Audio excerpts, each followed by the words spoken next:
keeps expanding, right? To incorporate more and more of ethics, but the boundary of ethics also continuously keeps shifting because of new technologies that keep developing.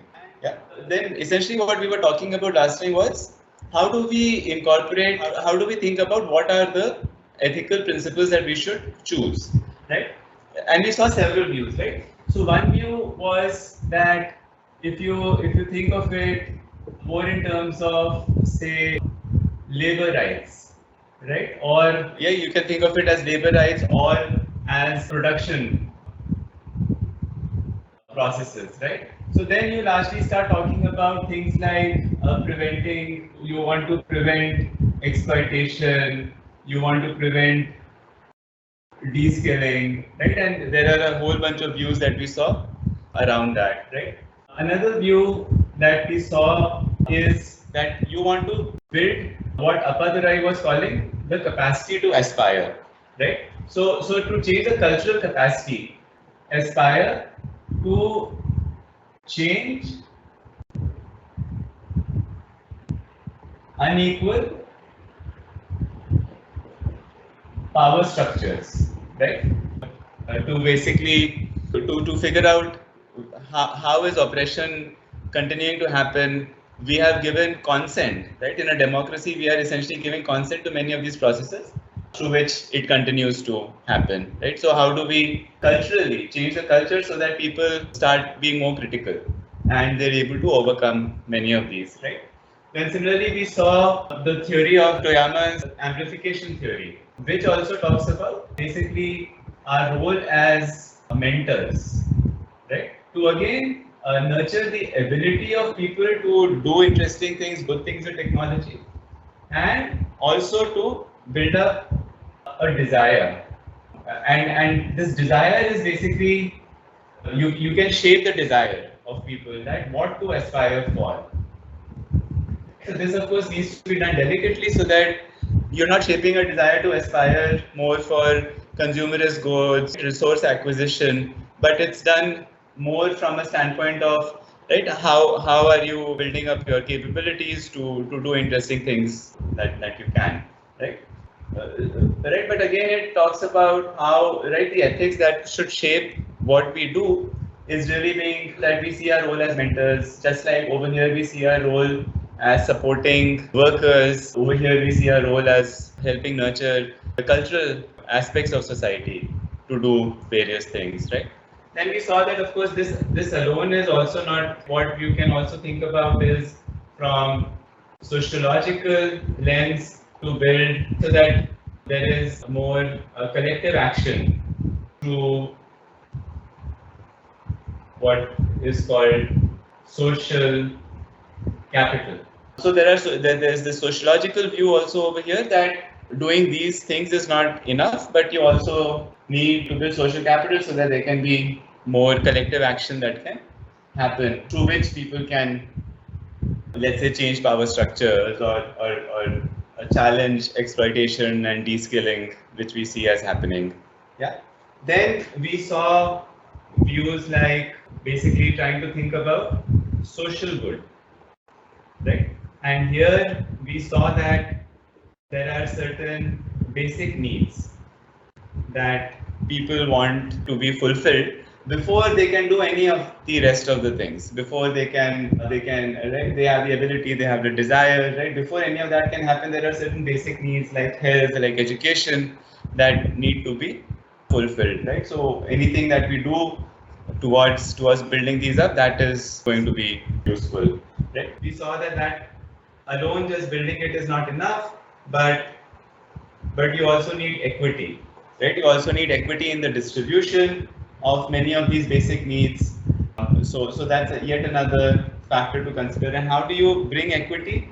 So here again, right? We've talked about views of Amartya Sen, who talks about freedom, that people should have the freedom to realize their capabilities. Similarly, Iris Marion Young talks about structural injustice, which is through social processes that have been created, and these social processes need to be fixed in order to bring equitable distribution of some of these basic needs, and which can then lead to people's capacity to aspire and so on, right?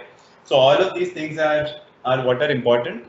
So that, right, so I mean the context in which we're discussing all of this, right, so keep in mind, right, that we're really talking about, right, that ethics is important. Law alone cannot do the entire job. Ethics is important, and in ethics we know, right, we've seen all these different theories that talk about the importance of people having choice, people having liberties to do things with their lives, right? And all of these become important aspects, therefore, without which these ethics can't be achieved, right? So it's these ethics that can start guiding us in terms of what to do.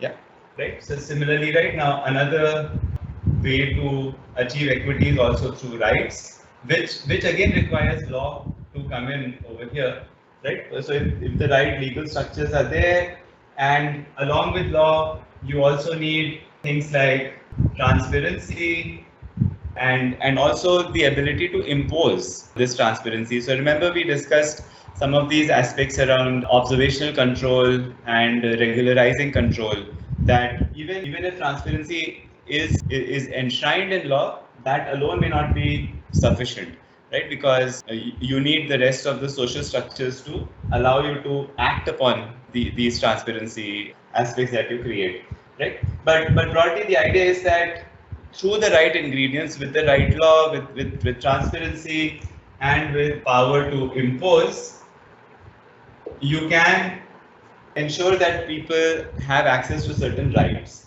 right? And these rights can bring more equity, can bring more access to basic needs, right? So that's another way to think about it, right? Yet another aspect that we saw is that of sustainability, right?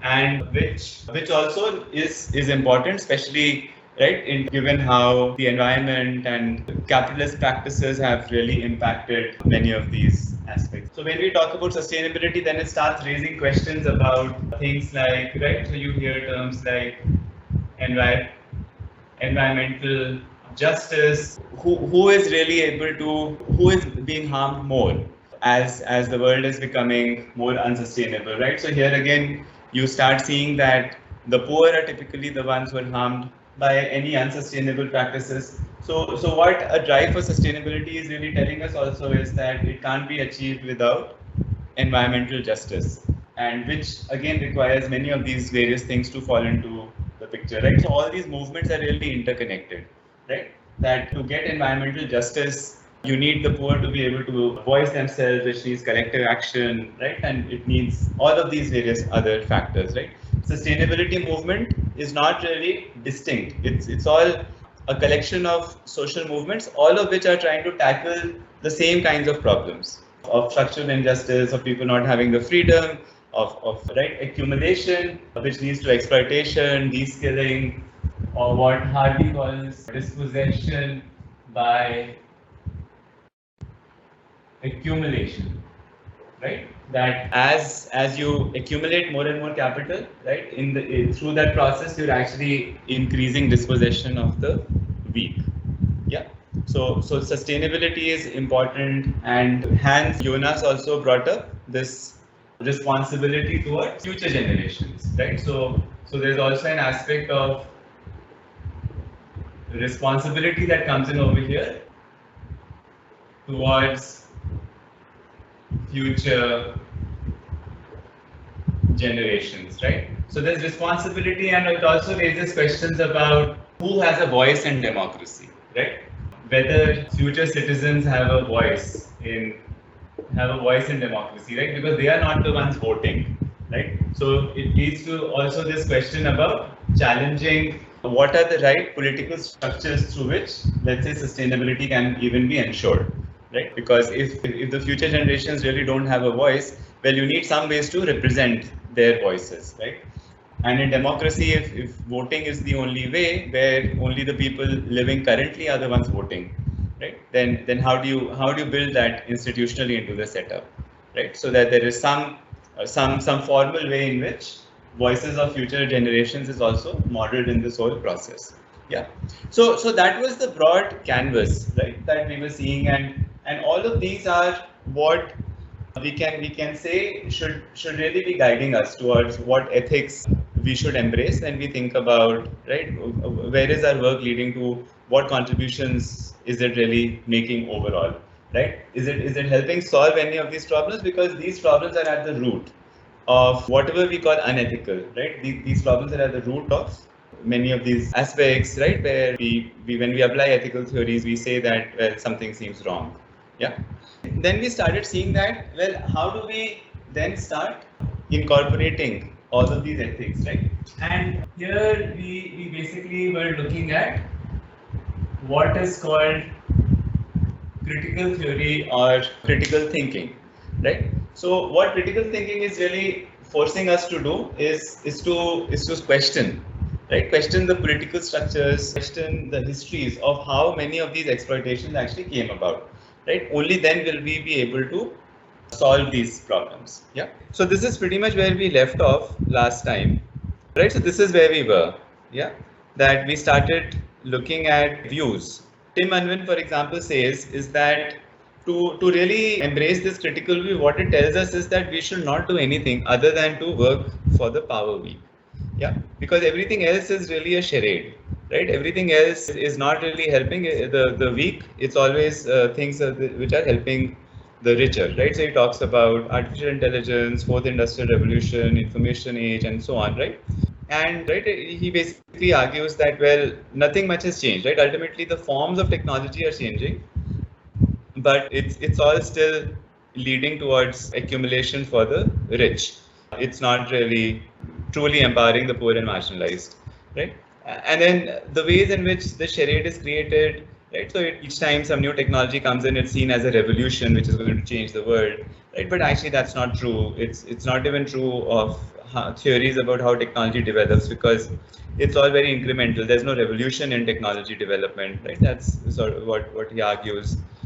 Right, who is writing these histories? It's the elite writing about it, right? Talking about, right, men as front runners of this revolution, not acknowledging the role that women play, and which then goes into further exploitation of women and gender related issues which see around us, right? And it ultimately becomes a self-fulfilling prophecy that all of this view is really just helping serve the interests of the rich, because they are the ones who've actually defined, right, what is, how should the world work, right? So it really becomes a self-fulfilling prophecy, right? So basically, again, right, the point that they're making is that in order to bridge some of these gaps, some of these problems that we see which should shape our ethics, right, the answer really lies in just working towards the power weak, right? Hardly anything else is worth doing, right, if it's not helping the poor. And this is also what we see being echoed in what Rawls talks about, that any inequalities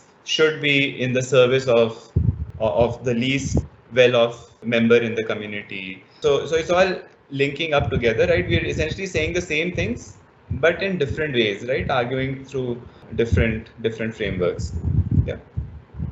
Then we were seeing that, well, how do we do this critical design? And there was this 2x2 matrix, and where we saw that people like Paulo Freire, right, they are essentially talking about that you can't determine your ethics unless you actually work with the people themselves, right? It has to be local, it has to be emergent, and you have to take a antagonistic stance, a combative stance, because that is what can overthrow the existing power structures, right? And there is, of course, this is not the only one, but this is what people like Paulo Freire and Marx recommend. But of course, there's other things also to be done, right? One is an elitist expert view, that you try and figure out what are the problems, and then you decide your ethics for yourself, right? But they say that, well, it has to be very bottom up, right? And then we looked at Paulo Freire, right, who basically espouses this view, right? So he says that, well, the oppressor is always using different tools, right? Divide and rule, things like leadership programs, manipulation of the people, of how they think, cultural invasion, where certain cultures, right, the lifestyle of the oppressor is seen as something to aspire for. The oppressor is shown as being superior, more intelligent, right? Because they can control how things are working, right? But you need to see through that. You need to see through this false consciousness, because actually the oppressor is able to control the oppressed only because nobody's challenging him, right? It's got nothing to do with any superiority, but just because that authority has been granted to the oppressor willingly, right? So Freire basically says that a true humanist would be somebody who works with the people, and through that they respect the people, they trust the people. Through that, they will develop strategies to challenge these oppressive power structures. Yeah. Right. So very much like right what Appadurai and others are saying, that you need to build that cultural capacity to aspire and to change oppressive structures. So this is going one step further, that to do that, the only way to build this cultural capacity also is actually to work with the oppressed themselves, right? And that's what a true humanist should do. Yeah. So then we started talking about Marx. Now, Marx's theory is absolutely fascinating.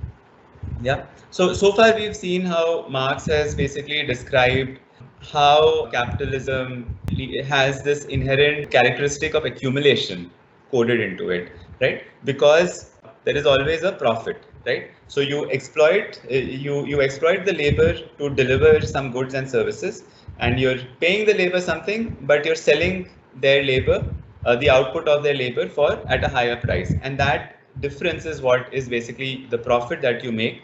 Plus you accumulate this profit, and which then gives you more and more power to even make the markets unequal, right? Because the more you accumulate profits, it means that you can now start manipulating the market based on whatever you've accumulated. So you can undercut prices of competitors so that you gain more and more market share, and that is how monopolies typically emerge. Yeah. Similarly, right, if in the other, on the other direction, if there is a surplus supply of labor, then you will undercut your wages because there's less bargaining power among the people, right? So those are some characteristics of capitalism that we've seen, right? But Marx's theory of humanism goes even deeper than that, right? So here, what he says basically is that humans by nature, right? So basically, he's talking about what are some fundamental characteristics of human beings, right? And this is what he is taking as a given, right? Or what's called an ontology. Ontology that Marx embraces over here. He says that humans by nature want to, the social relationships that they build are through relations of production, right? So we produce certain goods and services which fulfill some uses for other members of society, and this is what binds us together, right? Now, in a family, you could say that it's caregiving, for example. It's about taking care of one another. That is really bonding, creating that family bond, right? Similarly, outside of the family, again, it is production relationships where you're doing something for other people, which are creating these bonds. And humans by nature want these bonds to be positive. Yeah, that they should create some what Marx calls use value. They should create some genuine use value for other people, and this is what will make us happy.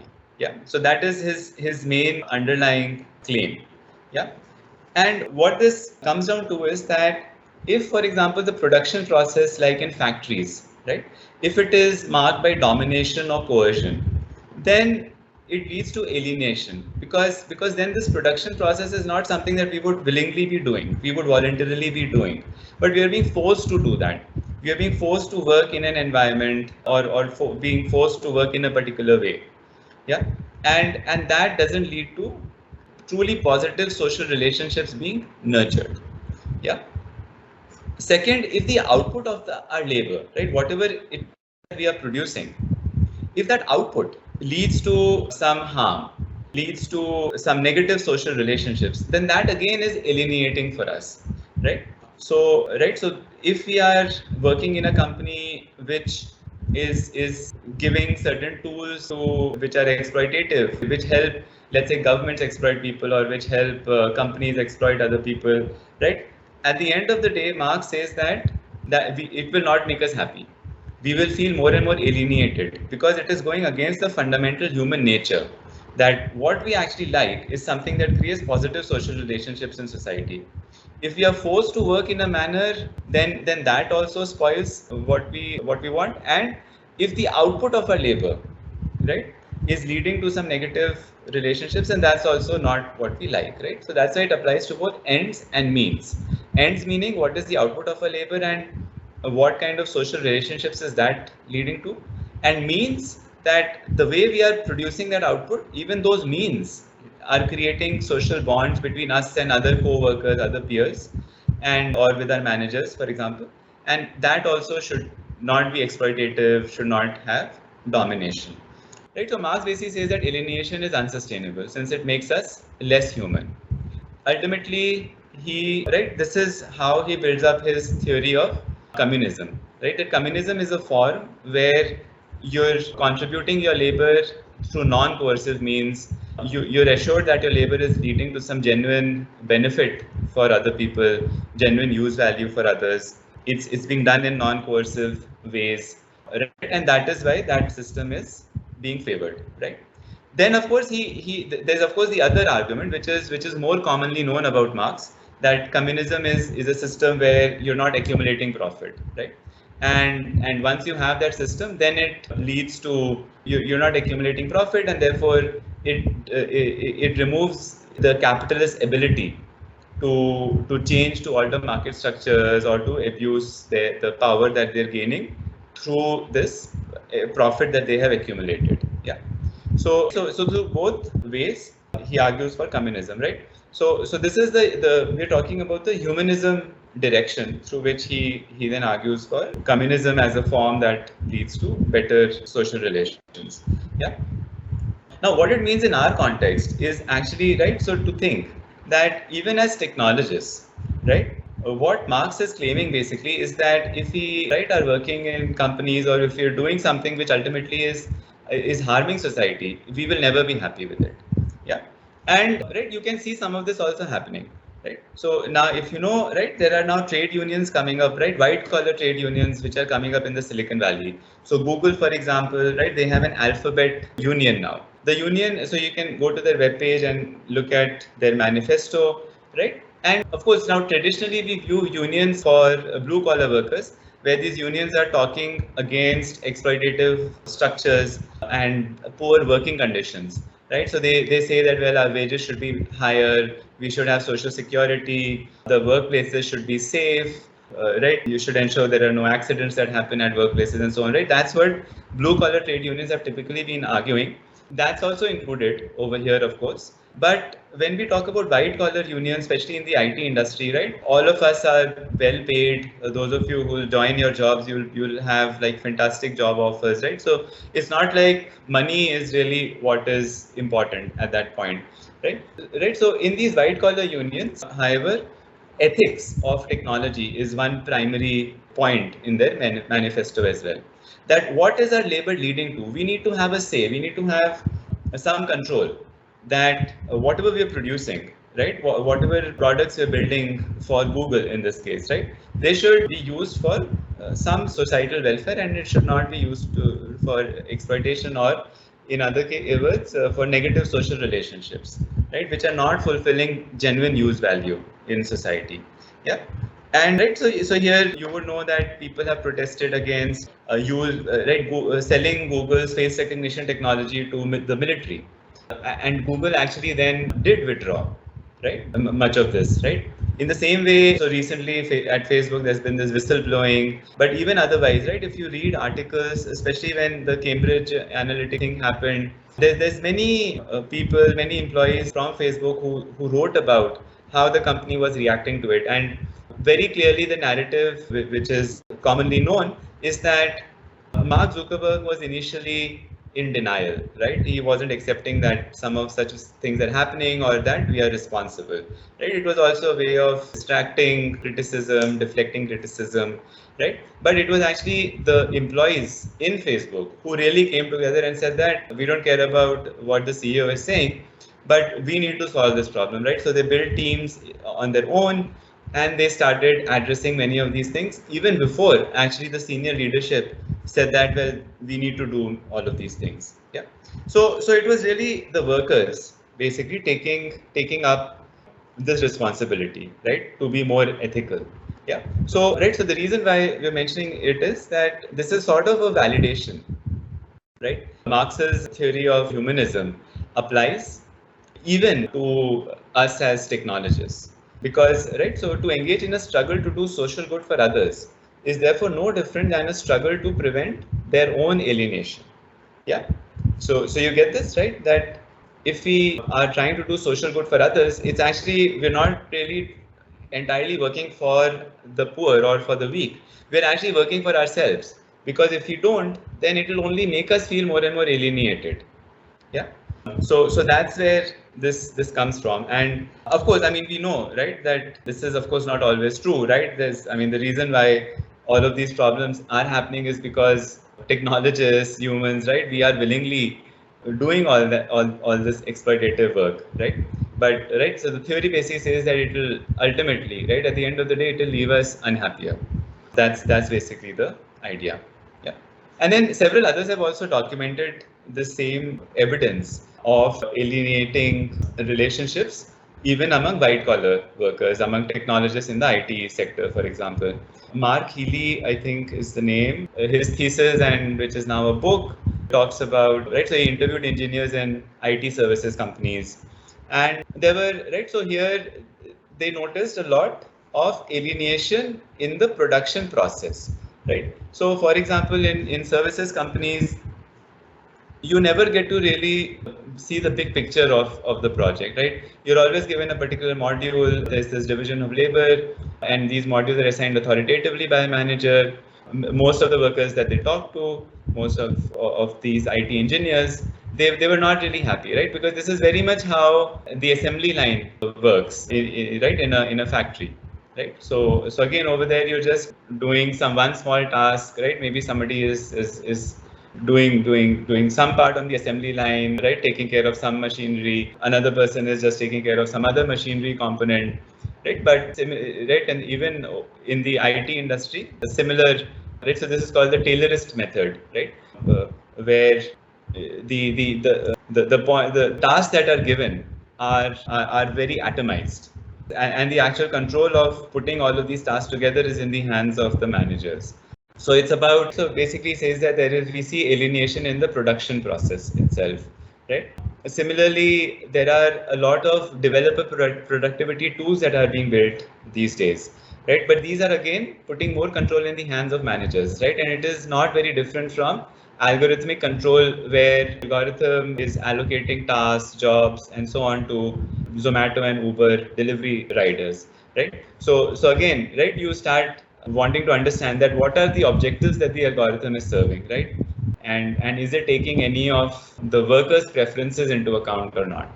Yeah, right. So again, right, there's alienation in the production process, right? Even among elite technologists like researchers, right? So here they see alienation in the output that is produced from the labor, right? So they also talk to researchers, and there was an intense desire to do more socially meaningful work, right? But many of these researchers, including even academics, right, they said that, well, we're not able to find time to do that because, right, our skills are in some particular domain.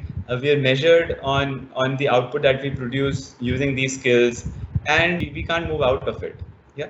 So, and the reason why these performance metrics, emulation, etc., all of these are aligned is ultimately a capitalist setup, right? To move towards some particular rationalist goal which has been laid down by somebody, right? Here again, the view that seems to be valid is that even as technologists, we get into jobs, we rise up, right? We're working for somebody, we're working for some project, but there are alienation that we experience both in the production process, where we may not have that much of liberty to choose what we do and to build up our skills, build up our creativity, right? As well as in the output that our labor is leading to. Yeah. We see alienation on both these fronts. Yeah. Right. So one important point, however, that what we're talking about is Marxist humanism. Yeah. Humanism itself is a broad concept, right? And different people have defined it in different ways. Right. We are talking about Marxist humanism over here. Yeah. So Aristotle talked about humanism as equated it more with intellectual pursuits.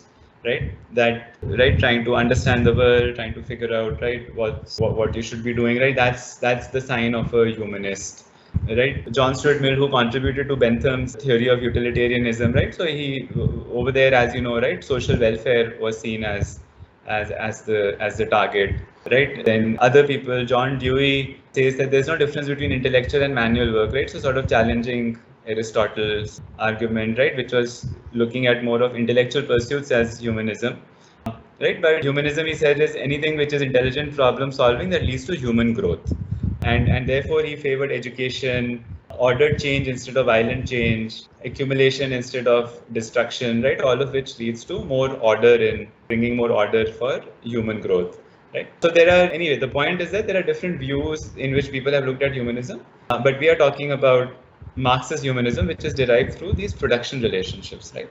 So again, basically the argument being that in this broad landscape of various things that we want to do ethically, we can look at it from a critical standpoint, that we want to work for the power weak and build up their capability, build up their ability, and learn with them, work with them, instead of imposing our views on them, right? That's what Freire talks about, right? Tim Unwin then similarly says that, well, that's the only thing we should work for. Marxist humanism is bringing a slightly different perspective over here, that it's not just that we should work towards for the power weak, but essentially that is what will also, it's rationally or it's useful even as a selfish goal, because if you don't do that, it will only lead to alienation, right? So if we want to keep ourselves happy, then that's what we should do. Yeah, right. So this is actually a very nice way of looking at, right, what Marx really talks about in a nugget, right? This is basically what Marx's all the sets of theories are about, right? That basically humans build society through production relationships. Yeah, that's and therefore we want to build these relationships, build production processes which are leading to positive relationships, which will only happen once we contribute to some genuine use value that our production is fulfilling.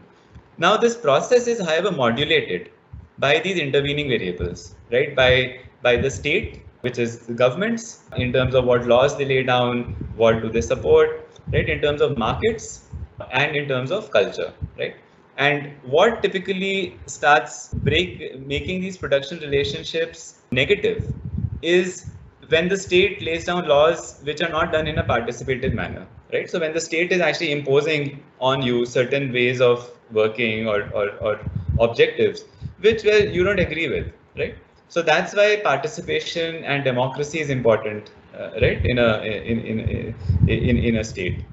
Markets, right? Markets are argued to be equal, right? So this is common Adam Smith theories, the theory of the invisible hand that you hear about, that markets are fantastic because competition will always lead to greater social welfare, right? But are they really equal, right? So this is where Marx talks about how the capitalist key driving principle of accumulation actually makes the markets unequal, right? They're not free markets anymore. Yeah. And similarly, culture, right? That whatever oppressions are happening or whatever problems are happening because of problems in the state or the market, right? Is there a culture of listening to, of people being able to voice themselves? Yeah, right. So that's basically, right, Marx's overall model, right, in a nutshell, right, which brings both these things together, both Marxist humanism as well as these aspects, right, of what makes the processes of the state to make these production relations negative, or structures of the market, or structures of the culture. Yeah. So that's the overall setup, right? That we can be more ethical and work towards various points that we noted down over here. If we take a critical view, or even from a Marxist and humanist standpoint, that's something we should do, just even if for our own sake. Yeah. So basically, continuing in that now, right? I, for example, work in this field called ICTs for development, right? Basically saying that, well, sort of what Tim Unwin is saying, that technologies are there, well, but the point is, how do we make sure that they're actually being useful for the people? And there are various ways the government tried to work in a top-down manner by imposing certain models through which technology can lead to development. But very often these top-down models don't work, right? And this is right. So we've seen this in several contexts where James Scott's seeing like a state, which basically says that the world is complex. You can't, right? If you try to impose certain models which inaccurately model the world, then they will not work, right? Then there are bottom-up mechanisms, right? Like just people having access to mobile phones and so many great things that they were able to do with it, right? So this again, we've seen that mobile phones allowed those affordances through which people could develop new use cases with that, right? So this of course doesn't always work, just like we've seen with social media, right? Because the affordances can go both ways, right? They can give people more freedom to do clever things with the technology, but on the other hand, it can also lead to misuse, right? So we've talked about Gram Money and so many other initiatives, right, which take more of an intermediate approach, and therefore it becomes complex, right? So this is why we've really been talking about ethics in management and ethics in design and right, so the whole complex thing where there are certain goals that we want to achieve, and in that case it's a complex setup because we need to discover continuously about what's working, what's not working, and we need to shape all of it. Yeah, right. So how do we understand ultimately in terms of whether our projects are leading to expected outcomes, are leading to useful relationships, positive social relationships? Yeah. So here again, right, this particular paper is very nice because they analyze 4 or 5 different projects, and right, they say, right, some of these projects worked, some of these projects did not work well, and they again validate that you need to look at these projects from a critical theory standpoint, where you need to understand what were the histories in these locations, right? So they say that there are these actually 5, I've written 4, some of these concepts that in the global south, right, countries in the global south are most of them are post-colonial societies. Post-colonial meaning that we were colonies at some point, right? And a lot of that legacy does carry forward, right? So for example, in India, it is this greater status that we attach to knowledge of English, how that has really carried forward, right? So even in the common way that many people see how they can do better in life is that they need to learn English, right? Now that has somehow gotten entrenched, right? Because there was the legacy that was left behind by the British of right, record keeping, bureaucracy, all of it was in English, and that has carried forward, right? So not just that, but also embrace of lifestyle, embrace of the culture that the British were trying to promote, right? So many of those things are which are still with us, and right, so that is why this whole space is called post-colonial analysis, right? That how do these colonies, how do these geographies evolve after, even after, and they continue to retain some of these characteristics even after we have gotten independent. Yeah, right. So this post-colonial lens of history helps understand why some projects work, why sometimes they fail. Yeah. So similarly, the focus on local history, histories of social and political conflict, is also very important. Yeah. In terms of, right, some castes, for example, which have been oppressed for a long time, right? Social groups that have been oppressed for a long time, or other conflicts that might have happened, right, for various whatever reasons. So all of this also has an influence on what works. Yeah, globalization, and where especially right with creation of the World Bank and IMF after the world wars, and the large amount of control that they can exercise in how the global economy works, right? So now that has also led to an embrace of technology as something that can lead to social good or solve many social problems, right? So it's a view which is thrust down in this top down manner, right, and which may always not work. Yeah, so this is why we see many cases where inappropriate technologies are pushed. We've often talked about digital financial inclusion. We've often talked about Aadhaar, things like land records digitization, right? So many of these things can be argued that they're being pushed in a top-down manner, even though they may not be very applicable, right? Then representation, that are you actually allowing local populations a voice in these projects, that they can shape these projects for themselves, right? What kind of a participation have you actually built for them? And finally also, right, subjectivity in terms of are you able to model accurately, right, what the local populations want, and what's happening, right. So this also is useful because it tells us that, again, right, it's arguing for keeping a critical lens to understand even how the world is working today, right? That many things which might be done for development, for the good of others, right? How sometimes it's actually internally broken. It is internally contradictory, right? And therefore, even though you might think that you're following some of these, you're working towards some of these ethical goals that we've talked about, even then, where could you be actually making a mistake? Yeah. So, right, so understanding these local structures, looking at it from a post-colonial lens, understanding local histories, understanding the impact of hegemony of these practices, understanding how people are, do they have a voice in controlling these processes, right? That can help us understand in a better way whether, right, are we truly being ethical or not? Yeah. So there's, of course, right, we've touched upon it many times, right? Therefore, the notion of development itself and how it could be imposed top down, right? So for example, if you say that, well, you're working towards basic needs of people, right, that would be good at a surface, but then if you look at it, that whose view was it, who is dictating that choice of technology, right? That then starts raising questions, right, about is it truly participatory, are you truly being equitable, or not, right? uh, so Escobar talks about all of this. Another very famous post-colonial philosopher is Gayatri Spivak Chakravarti. So she has a very, very famous essay called Can the Subaltern Speak? Yeah. And by subaltern, she means marginalized groups, and especially women.